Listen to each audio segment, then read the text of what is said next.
Welcome back, everyone. This is a response video by request to Blogging Theology's video called Is Isaiah 53 About Jesus? Let's look at an outline of the video. There's a 2-minute introduction followed by an overview of the servant songs, which ends at about the 5:36 mark. I'll refer to some of that throughout the video. However, the most relevant parts are from 5:37 to 13:08. But from that, we can subtract 7:34 through 9:27, where he does some popular level rambling about authorship. Just a brief note, if you're curious about the authorship of Isaiah, I recommend reading various perspectives from, and here's the key word, specialists. Blogging Theology is not an Isaiah specialist, nor is Bart Ehrman, who Blogging Theology appeals to. For those wondering why Blogging Theology appeals to a New Testament text critic, in a video about Isaiah, one suspects the answer may be found in the dominant religious views of his audience. By appealing to Bart Ehrman, Muslims' favorite scholar, he thereby satisfies the rigorous demands of his fans' confirmation bias. So let's listen to the most relevant section of the video about Isaiah 53. Again, that's 5:37 to 13:08, minus the aside regarding authorship between 7:34 and 9:27. I've increased the speed of his video to save time. Doesn't this sound exactly like Jesus? Isn't this a prophecy about what would happen to the Messiah? In response to that common Christian interpretation, several important points are to be made, he says. Number one, it is to be remembered that the prophets of the Hebrew Bible were not predicting things that were to happen hundreds of years in advance. They were speaking to their own contexts and delivering a message for their own people to hear about their own immediate futures. Two, in this case, the author is not predicting that someone will suffer in the future for people's sins at all. Many readers fail to consider the verb tenses in these passages. They do not indicate that someone will come along at a later time and suffer in the future. They are talking about a past suffering. The servant has already suffered, although he will be vindicated. And so this is not about a future suffering Messiah. 3. In fact, it is not about the Messiah at all. This is a point frequently overlooked in discussions of the passage. If you will look, you will notice that the term Messiah never occurs in the passage. This is not predicting what the Messiah will be. 4. If the passage is not referring to the Messiah and is not referring to someone in the future who is going to suffer, whom is it talking about? Here there really should be very little ambiguity. As I mentioned, this particular passage, Isaiah 53, is one of the 4 servant songs of 2nd Isaiah. So, to continue from Bart Ehrman, as I mentioned, this particular passage, Isaiah 53, is one of the 4 servant songs of 2nd Isaiah. And so the question is, whom does 2nd Isaiah himself indicate that this servant is? And this is the question. Who is this servant? A careful reading of the passages makes the identification quite clear, says Bart Ehrman. But now hear, O Jacob, my servant, Israel, whom I have chosen, Isaiah 44, verse 1. Remember these things, O Jacob, and Israel, for you are my servant, Isaiah 44, 21. And he said to me, you are my servant, Israel, in whom I will be glorified, Isaiah 49, verse 3.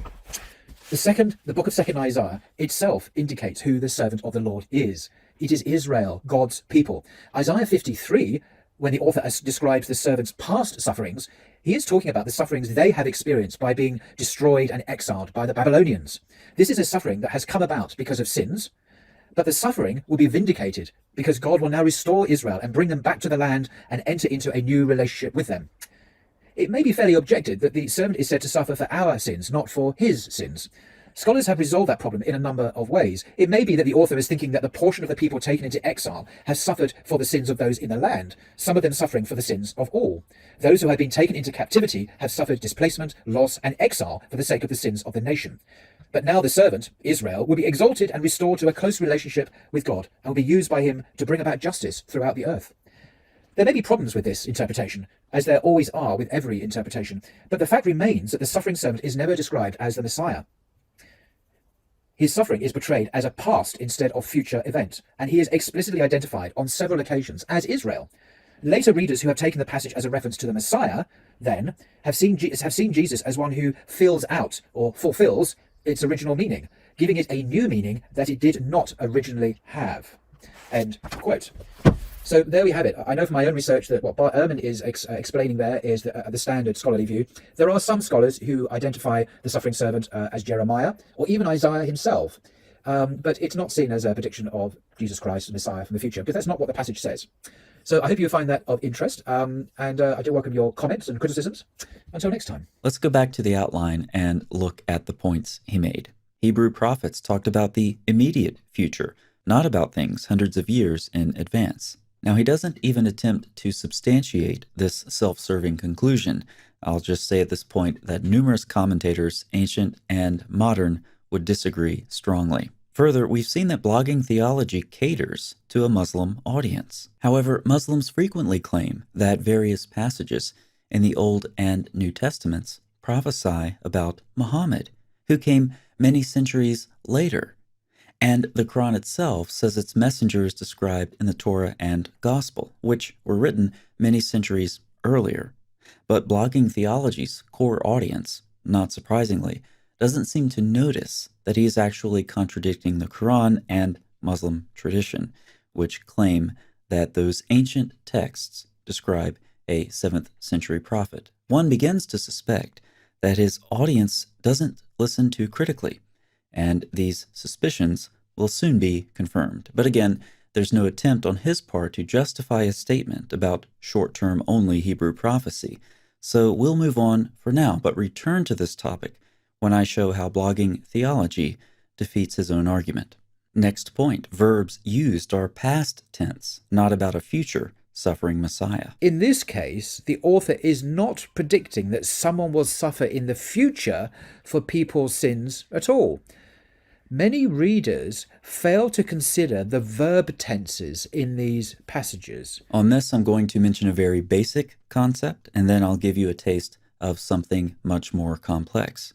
Scholars, particularly those who specialize in ancient Semitic languages, will discuss and debate passages like these, but just briefly, these are some examples of passages commonly taken to be in the so-called prophetic perfect, that is, verbs that are in the perfect tense or the past tense, which indicate completed action in the past. However, the events haven't even happened yet. Different translations help to see what's going on. In Jeremiah 13, the ESV uses the past tense following the Hebrew, while the Net Bible brings out the prophetic perfect, translating the past tense as a future prophecy, spoken with the certainty of events in the past. In the same way, you can see how the New American Standard and ESV translate a perfect tense verb in Zechariah 9 as past and future, respectively. Lastly, since we're talking about Isaiah, I've included one example from chapter 5, where you can see that the NIV translates a past tense verb as a future event. This is the simple version. There are biblical passages that refer to future events using past tense verbs. These are commonly referred to as the prophetic perfect, but there's a lot more. Here's a sample of a recent analysis of the prophetic perfect. You can pause the video and read it in full if you like, but let me draw your attention to the underlined portions of this study, which I'll paraphrase. In some cases, past tense verbs appear to be used to refer to an event that has not yet occurred, so that would be the so-called prophetic perfect. However, Dr. Rogland encourages more nuance in these discussions, and rightly so. He says at the very least, this study indicates that one will need to avoid the blanket term of prophetic perfect and specify more precisely what is meant grammatically. So there's lots of detail that goes into these conversations from a grammatical perspective. I bring this up because though I mention the prophetic perfect, and it is legitimate, I don't want to give you a simplistic description of these issues. There's actually a lot to consider. You also have additional features in prophetic texts which need to be accounted for. For example, the day of the Lord is both a past and future event in various passages, including in the book of Isaiah.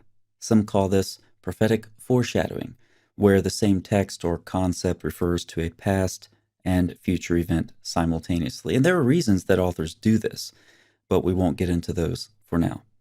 If you're new to this conversation, here's what I want you to take away from it.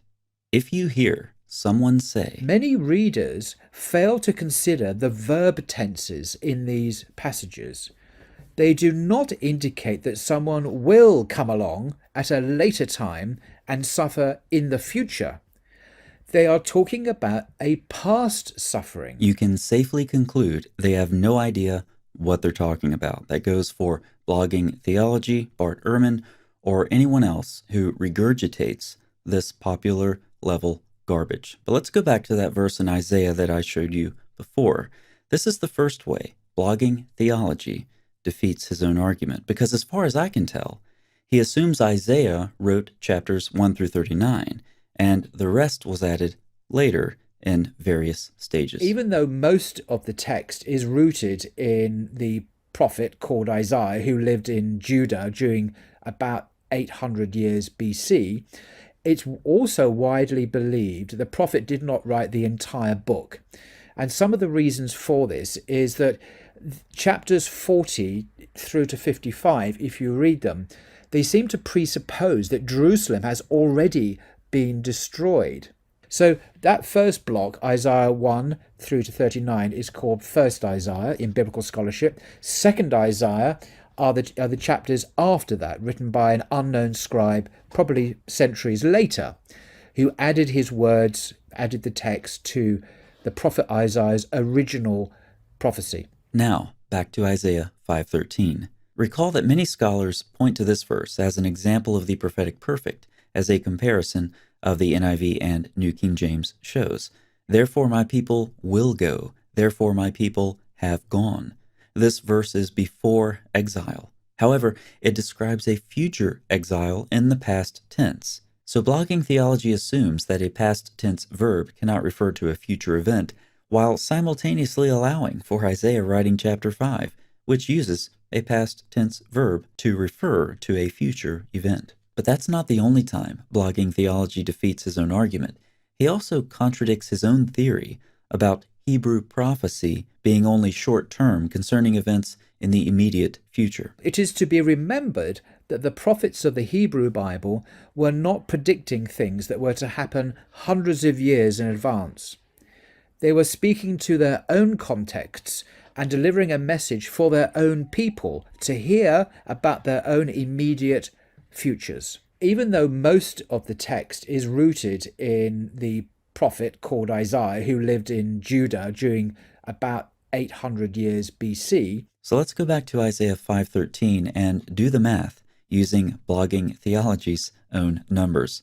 We'll subtract the Babylonian exile, generally dated to 587 BC, from 800 years BC, whatever that means. The result is 213 years. So Isaiah, according to blogging theology in 800 years BC, talked about an event hundreds of years later, not in the immediate future. However, he simultaneously argues that Hebrew prophets talk only about events in the immediate future, not hundreds of years later. Moving on to the next point, Isaiah 53 is not about a Messiah at all, since the word Messiah does not occur in Isaiah 53. If you will look, you will notice that the term Messiah never occurs in the passage. I'll refer to this objection with the phrase interpretation by keyword, whereby a passage must have a keyword present in order to be referring to a key figure or event. That's nonsense and self-defeating, and I'll use blogging theology's own methodology to prove that to you in two different ways. First, blogging theology appeals to widely held views. What he says, I happen to know, represents probably the most widely held view in biblical scholarship, as I say, representing probably the majority view, the consensus view of biblical studies. It's also widely believed the prophet did not write the entire book. However, it's a widely held view since ancient times that you don't have to have a keyword present in order to refer to a key figure or event. I'll refer to this response to the interpretation by keyword fallacy as the response so obvious I shouldn't have to say it, but here we go anyway, because this is a response video, which does little more than point out the obvious for unthoughtful audiences who just want to hear what suits their agenda. So here are some examples of the response so obvious I shouldn't have to say it. 4Q Testimonia from the Dead Sea Scrolls lists a number of messianic proof texts. Additionally, Psalm 110 is interpreted messianically in 11Q Melchizedek and the similitudes of Enoch.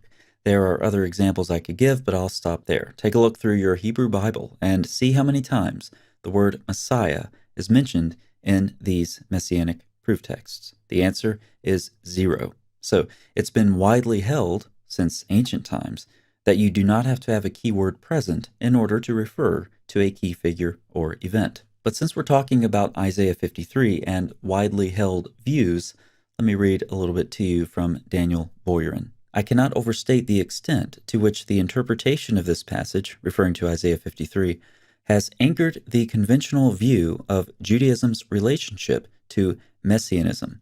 It has been generally assumed by modern folks that Jews have always given the passage a metaphorical reading, understanding the suffering servant to refer to the people of Israel, and that it was the Christians who changed and distorted its meaning to make it refer to Jesus. Quite the contrary. We now know that many Jewish authorities, maybe even most, until nearly the modern period, have read Isaiah 53 as being about the Messiah. Until the last few centuries, the allegorical reading was a minority position. Aside from one very important but absolutely unique notice in Origen's Contra Celsum, there is no evidence at all that any late ancient Jews read Isaiah 52 through 53 as referring to anyone but the Messiah.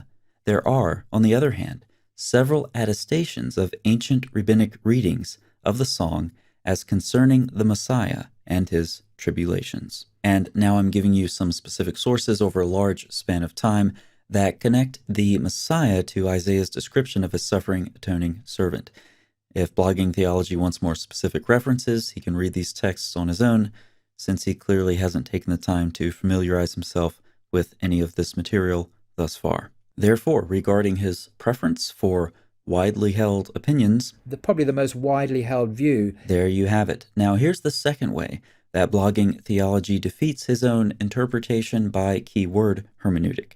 You see, he knows the identity of the unnamed suffering servant in Isaiah 53. The book of 2nd Isaiah itself indicates who the servant of the Lord is. It is Israel, God's people. But what's missing from the servant song in question?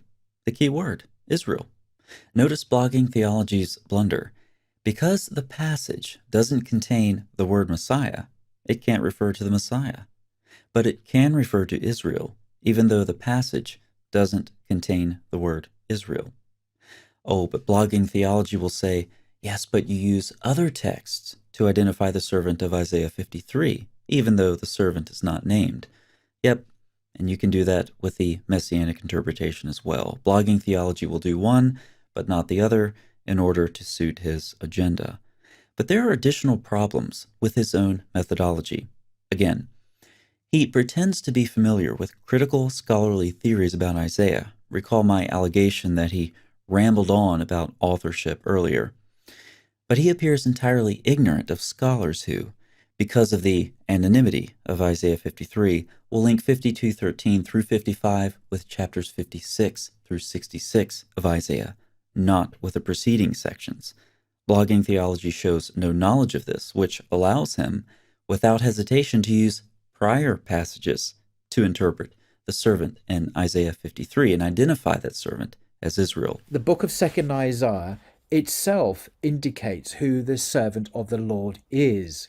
In this case, his ignorance is bliss because he doesn't even know he's cherry-picking scholarly theories until someone comes along and points it out. The last point, which is really an overall theme of his video, has already been addressed with the Jewish sources cited above. Let's summarize. Blogging Theology's use of Ehrman is a bit too convenient given the preferences of his audience.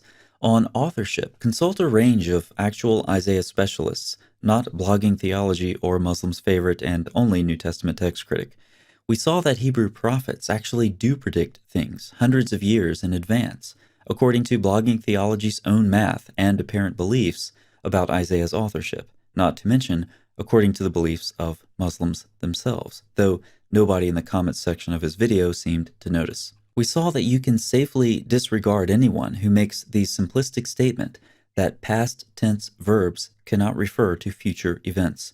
We saw that Blogging Theology contradicts his own interpretation by keyword hermeneutic, since he sees Israel as the suffering servant in Isaiah 53 when Israel is not mentioned, and he also cherry-picks scholarship or is ignorant of it in doing so. We also saw that the overall thesis of the video, which tries to caricature a messianic interpretation of Isaiah 53 as a Christian invention, is wrong.